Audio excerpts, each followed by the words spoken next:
There's a meme popular across the internet concerning carcinization, the process whereby some crustaceans start to develop, independently it seems, the body type that we often call a crab, an ovoid, flat shape. The popular narrative states that this crab form is in some way more efficient evolutionarily than many other forms, meaning that independently more creatures will become more crab-like given enough time. This is nonsense. No species is more evolved or less evolved than any other. The only reason that crabs keep appearing is that the body shape of a crab seems to be pretty good at fitting in a wide number of modern day environmental niches on land and in sea. What's this got to do with anything?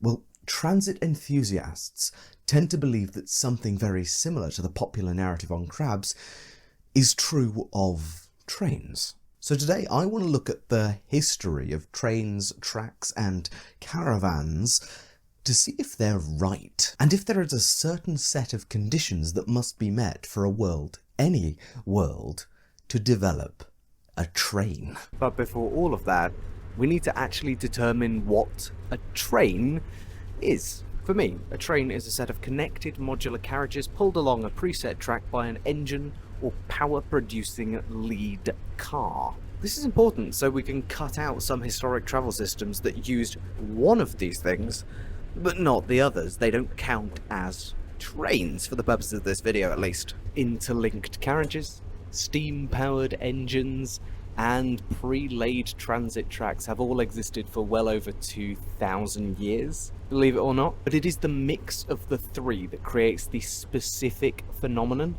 of the train, and its very specific skill set of running preset routes with variable loads and just a single driver. It's only really at the tail end of the 18th century that all these three factors come together in earnest, and yet each element existed in the ancient world to a certain extent.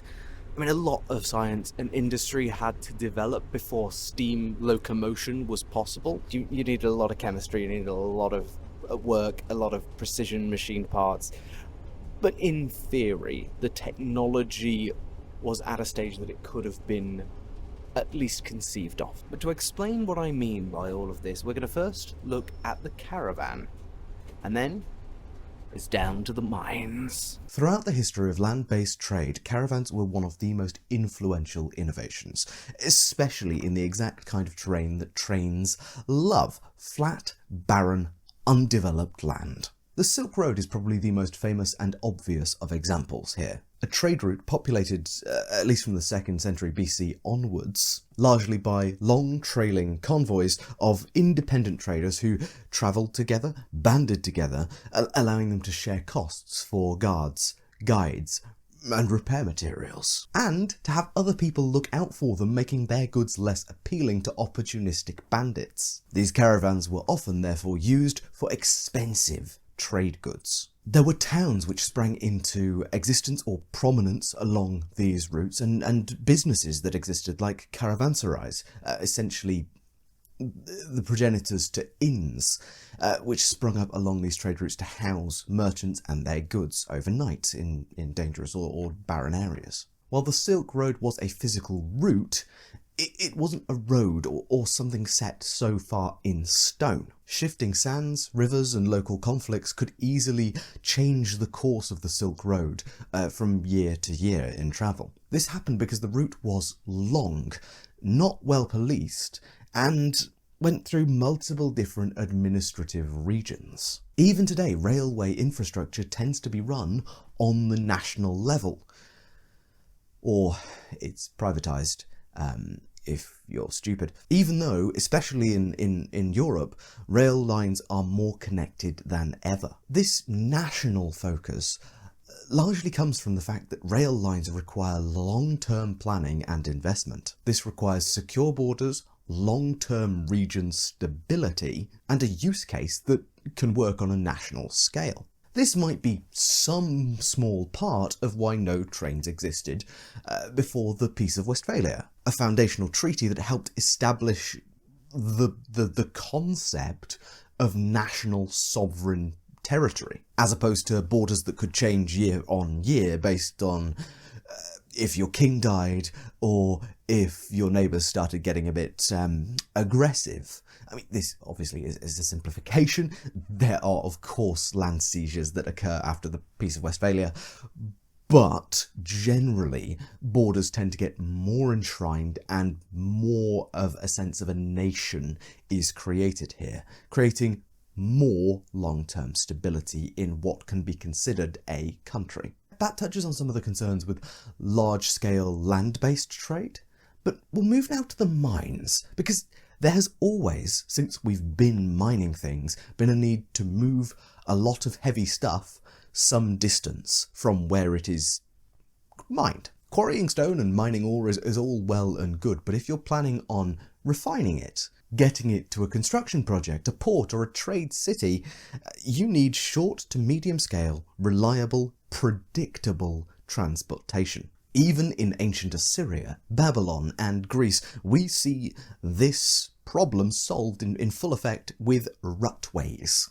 Essentially groove-like tracks cut in stone specifically to guard carriage and cartwheels along predetermined routes. It's also very possible that Neolithic people, all that time ago, used similar techniques, rutways or trackways, to get quarried stones over to large-scale Neolithic mega construction projects, like Stonehenge, for instance. Basically, a trackway is at its most efficient where, like the diolkos in ancient Corinth, you can guarantee that that route will be used repeatedly for trade, no matter what, and therefore building the track is an efficient and sensible investment. But refocusing on mines for the moment, it is certainly true that the conditions for a short-scale rail or track-based movement of goods was possibly at their greatest point in history during the coal-hungry industrial revolution of the 17th, 18th and 19th centuries, specifically in the United Kingdom. Beginning with horse-drawn wagon rutways, innovations just keep popping up to create a system to make tracks for hauling coal from myriad small isolated mines to population centres. Oftentimes horses were used as the engines to pull barges along canals for this exact purpose once the coal was brought out of the mine. Basically, the conditions were pretty much absolutely ideal for the invention of a reliable coal-powered machine small enough to do the whole job from coalface all the way to town, rather than needing a pit pony or a stoop-backed miner to do the first half before the coal gets out to the canal. What tips innovation over the edge in part is that when the loads get heavier, the horse's effective distance gets shorter, and horses, even in large teams, will struggle more, especially on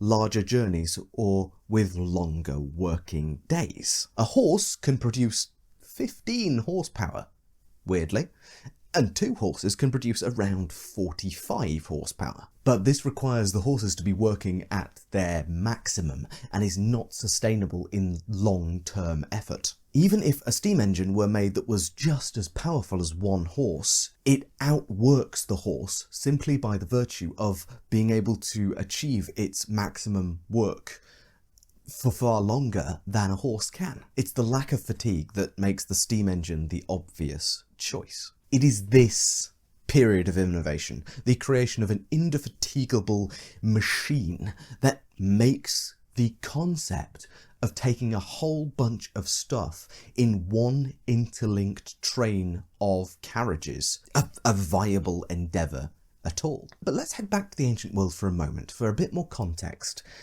before we start our fantastical speculation. Because mechanical power of various sorts was known to the ancient peoples. So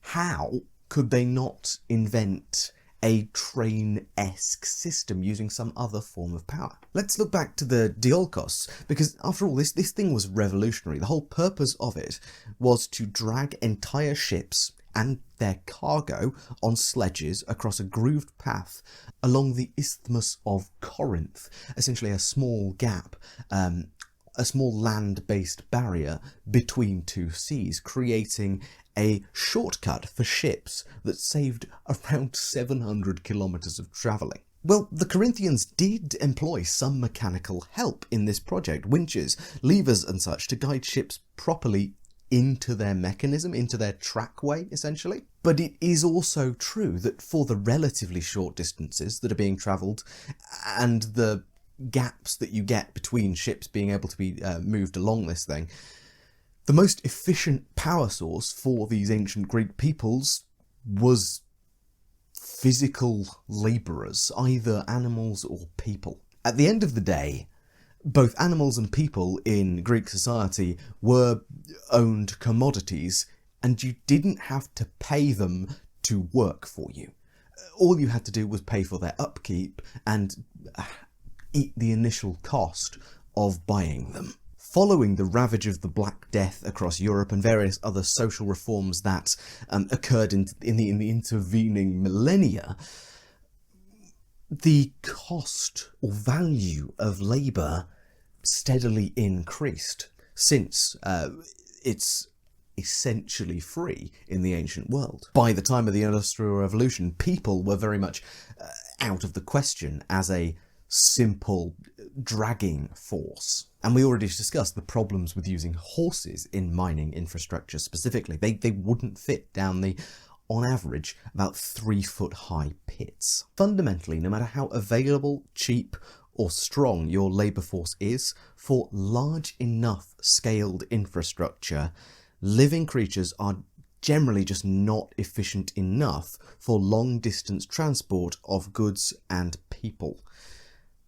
So really, that's a lot of why trains exist. Eventually, the pursuit of efficient transportation of bulky and heavy stuff will lead to the construction of tracks, if the region is stable enough, and the route profitable enough. And whatever goes on those rails should be powered by the most efficient, in both price and power, technology of the time. Be that slaves, horses, or engines. And here's the thing, the more efficient this propulsion method becomes, the more of these railways should, in theory, be created. Really, the Diolkos was the first of its kind. It was essentially the first and only commercial trackway, what we would call perhaps an early railway system, about 1,500 years before anyone else was able to perfect the commercial powered dragging system for big heavy things. Because it has such a unique geographical circumstance. There was nowhere else quite like the Isthmus of Corinth for skipping a sea journey with just a few miles. And so finally, to fantasy. Honestly, that feels like a lot of conditions to fulfill if we're going to have trains in our fantastical worlds. If we're looking at some sort of points of light setting, where there are isolated and insular pockets of community, surrounded by barren, monster-filled wastes, your best bet, honestly, is not trains. It's to develop some sort of teleportation or portal magic, if possible. Worlds filled with small islands or lots of water might develop mine-based train infrastructure, but may not end up connecting the dots, as it were, from island to island, making large-scale trains an impossibility or an impracticability. In worlds without a kind of mining system, where the main gathering of resources happens in the slaying of monsters, there's equally not terribly much point in having a railway that goes to a monster hunting ground that is going to shift onwards anyway when the monsters decide that they're fed up being hunted in that particular zone. And if magic has solved the problems of logistics a long, long time ago through portals, wormholes, magical spontaneous creation and the like, again, it's hard to imagine a passenger rail or even cargo rail developing or being justifiable to a people of that world. But other than these sorts of exceptions, I believe that fantastical worlds, and honestly, worlds of all forms of speculative fiction, tend to be better equipped to develop the train solution than even the Industrial Revolution in the United Kingdom, where they actually started. You may say, well, yes, magic, or, science magic. The thing is, the vast majority of our fictional worlds reflect some form of the civilizational progress of our own world, with a few extra things added. Be that monsters, clean energy, golemancy, necromancy, or even alien technology. If it's important enough to affect the story, it's important enough to affect the logistics of the world. And because these features, like magic, have to be, powerful enough to be of note, they're generally more efficient or substitutes for some of the technologies that we have in our own world right now. A world of the 13th century, but with magic, has more resources, more things for development than just the world of the 13th century. And I would argue that these sorts of additions to the world, these sorts of speculative concepts like magic, they are often enough to tip the scales in the balance of solving the problem of trains. As I said earlier, generally, the more efficient and effective propulsion becomes, the closer we get to train. In certain specific regions, of course, with other preconditions. Until propulsion becomes efficient enough to blast people across space and time with a click of a finger. In that case, trains are outmoded and outdated. Let me demonstrate this with concepts from fantasy, which is my usual wheelhouse. First, the kind of obvious. Golems. These are magical creatures from Jewish folklore who can be programmed through specific sacred instruction to fulfill a task. And they follow their path until new instructions are given to them. They are self-directed, divinely or magically powered robots, in essence, who also require no sustenance and no pay. They are as close to a fantasy engine as it is possible to get, without the downside of needing a fuel source. At least a physical one. They can sometimes be fueled by the faith of the community or whatever. But in most fantasy worlds, the power of a golem comes during its shaping. It is imbued with the power and the sacred magic and all of that as it is being produced for the purpose that it is built for. All of the investment in fuel and resources and money comes up front. So once you have bought the golem, once you have created the golem, then it just produces efficient movement from then on with no financial requirement except the odd repair. Plus, golems are pretty tough old buggers, and this helps with the issue of banditry as well, especially on what may be, if it's pulled by such a lumbering creature, a fairly slow-moving freight train. The golem could simply uncouple itself and deal with any sort of train robbers. But let's get away from D&D style fantasy. Ley lines, or magic pathways, are a common feature of many more grounded fantastical worlds, and indeed real-world beliefs as well. And one feature of ley lines is that there are people who can draw magic or channel power from said ley lines, from being near them or travelling along them. Magic that could well be used to drag a carriage, or a set of them in a long line, along this predetermined path from node to node. The existence of ley lines in this great web across a land may already be the tracks, per se, of your magical pathways of transportation of large carriages, multiple modular carriages powered by the magic of the earth. Indeed, giving your mages some sort of way to recharge their power if they're the ones pulling you along, having them travel along a ley line and get some magic back, is very useful. And frankly, it can go a long way, especially as trains rely mostly on momentum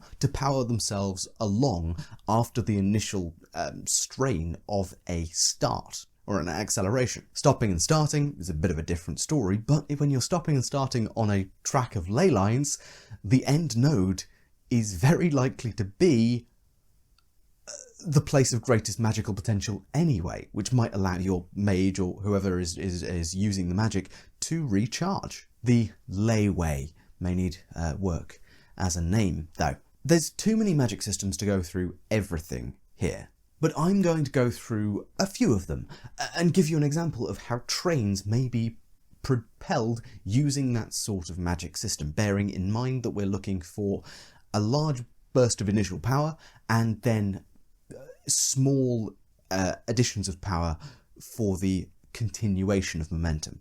Trains are pretty efficient once they get going, so it's likely that a single mage can do an A to B journey because the mass amount of their force is going to be used up on that first getting going, and they can kind of feather it the rest of the way, potentially, if they don't have to make too many stops along the way and have to get the train going again. Gravity magic. Just shift gravity to about a 20-degree incline for the train's lead car and let it fall along the tracks ahead of it. Or you can change gravity's direction to up to about just under 90% to get a much more brisk start.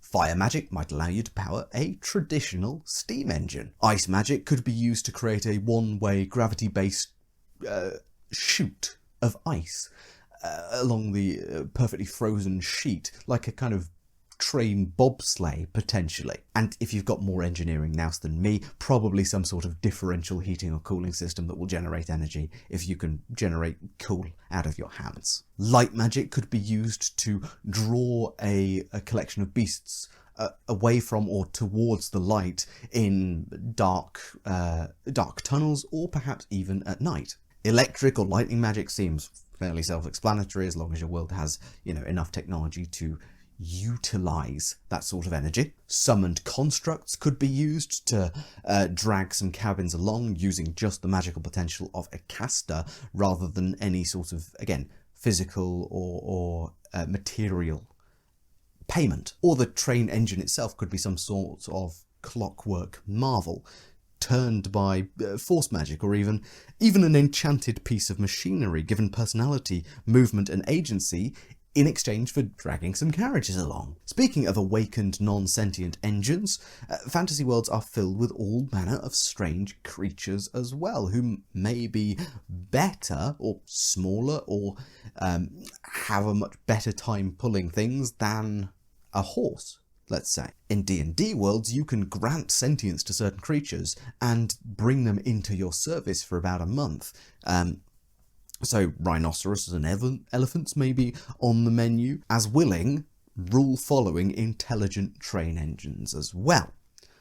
But they're not the best, most efficient use of your time. Indeed, there's a fair few monstrous beasties. Not all of them make perfect engines. You want something strong, durable, and either trainable to keep pulling, or bribable with common commodities.